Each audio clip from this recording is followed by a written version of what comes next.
So I've been planting again. I moved around my zucchinis. They all went really crazy when I put the seeds in the ground. So I've got 2 in there, 2 in there. I still got 2 in this pot. I'm going to have to get a bigger pot for them. The rhubarb's going nuts. I've already picked some spinach and I've got lots of romaine coming up. I'm going to let them get nice and big before I pull them.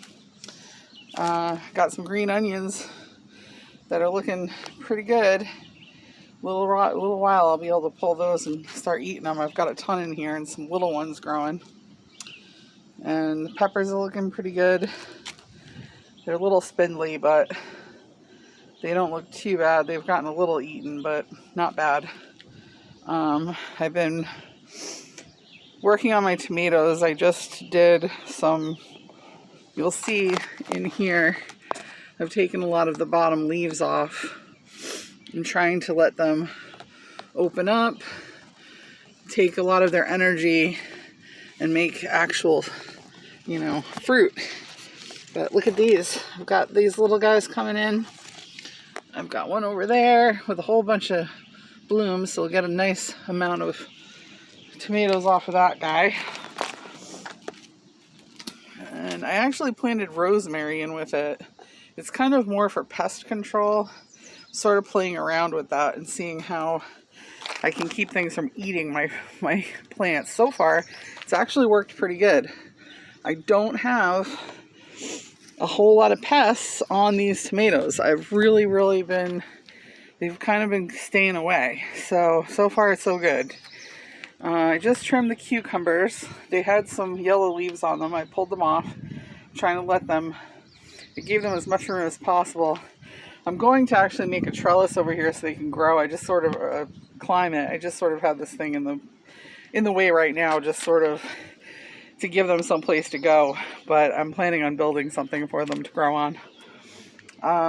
Beets and turnips are doing great. I've already pulled some radishes.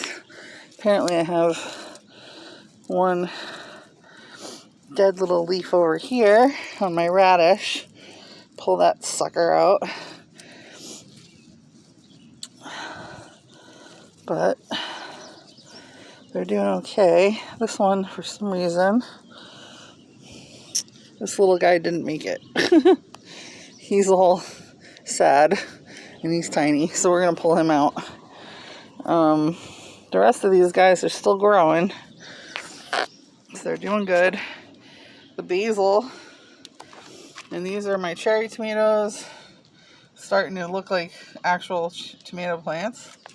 And I've got lots and lots of strawberries coming out. So the strawberries are looking awesome. I already ate one the other day, but I've got some more growing.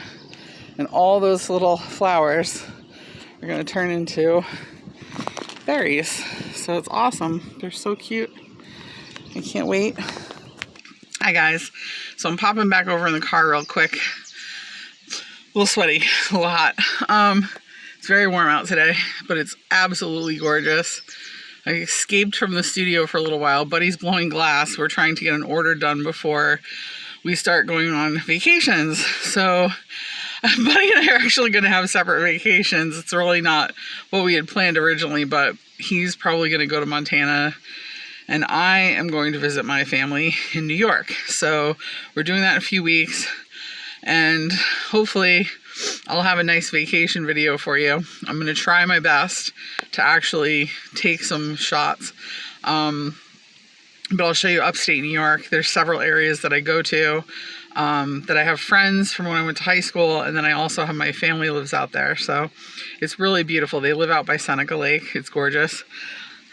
I hope everyone's doing well. I know that the world is a little scary right now. Gas just keeps going up. We're almost to $5 a gallon up here. We're very close. They're talking about $6 by August 1st.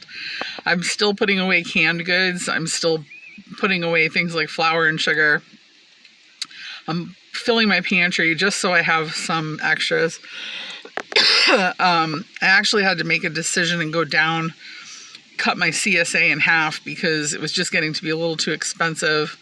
So now we're just going to get our pork from the CSA.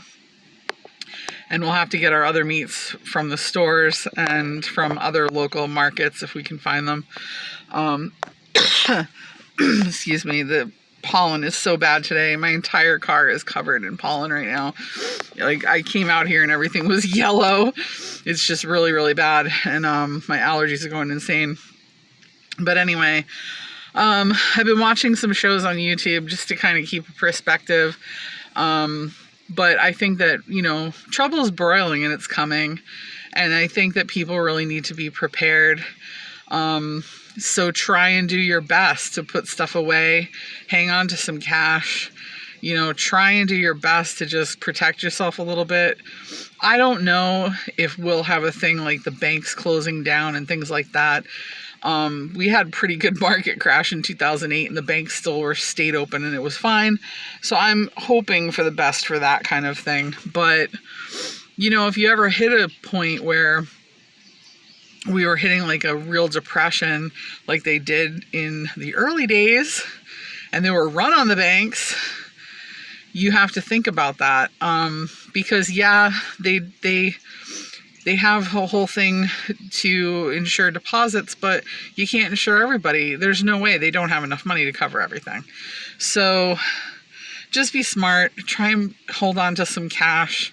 I don't have the kind of income that I can just go crazy and buy all these gold and silver coins and hold everything aside and put everything into cash. It just wouldn't work for my budget. I have to pay everything. So much of my stuff is electronic at this point.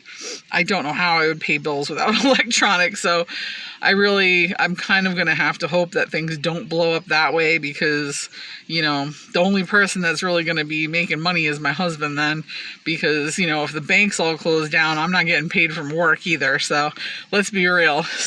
I just kind of feel like if it gets to be that bad, I don't think anybody's doing anything. I think everything's stopping.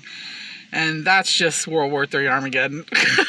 So let's hope we don't get to that point. I don't think so, but I am trying to prepare. And honestly, I was never really great at doing the whole thing of having a pantry, you know, buying stuff on sale. I'm trying to really learn how to do that because it makes so much more sense. My friends who, you know, my grandmother for one, because she lived through the Depression, she knew how to do all that stuff. She used to buy everything on sale. She had a freezer full. She would do all her baking once a month and just have everything in the freezer. Everything from pies to cakes to breads to everything. She baked everything. She made awesome dinner rolls. She could do anything. So that's where I'm trying to go with my life right now. I think that a lot of these skills have been so lost, and I think we need them. We don't know how to do anything for ourselves, and it's just pathetic. You should know how to be able to take care of yourself. You should be able to have a rough couple of weeks. I mean, I remember back when I was in Henniker and we had a house in 2008, right before the market crashed. But our house was a small cabin. We could heat it with wood. We even had a really bad ice storm come through, and people were out of power for weeks during that ice storm. Now, we lucked out and we were only out for about a week, but we had a wood stove to cook on. We had electric lights. You know, we had battery powered lights that we could use all through the house. We didn't feel like we really were in trouble. The only thing I had was an electric stove, but even then we had the wood stove that we actually cooked on. So you have to kind of think about these things. You got to have backups, and you have to think about what happens if you're on the grid and it goes down. You know, we weren't off the grid when we were up there. We were trying to go in that direction, but unfortunately the market crash sort of ruined everything for me because I lost my job, and everything sort of went downhill from there. And we ended up walking away from the house in 2012 because we couldn't even make enough money we couldn't make enough on a sale to even get out of it. So it was really bad. I mean, we really ate it in the last crash. So I'm trying to not do that this time. I don't own real estate right now. I'm not going to until things slow down. I think that we'll have a crash again and prices will come down. And hopefully I'll be able to afford something by then. I'm working on becoming self-sufficient. I'm working on paying off my debts. And that's what you got to do. So Anyway, I hope that everyone's doing well. Hang in there. And I hope to have a video for you with my adventures into New York and show you how expensive the gas is, because the gas is even worse down there. So anyway, I hope to see you all soon and have a great day. Bye.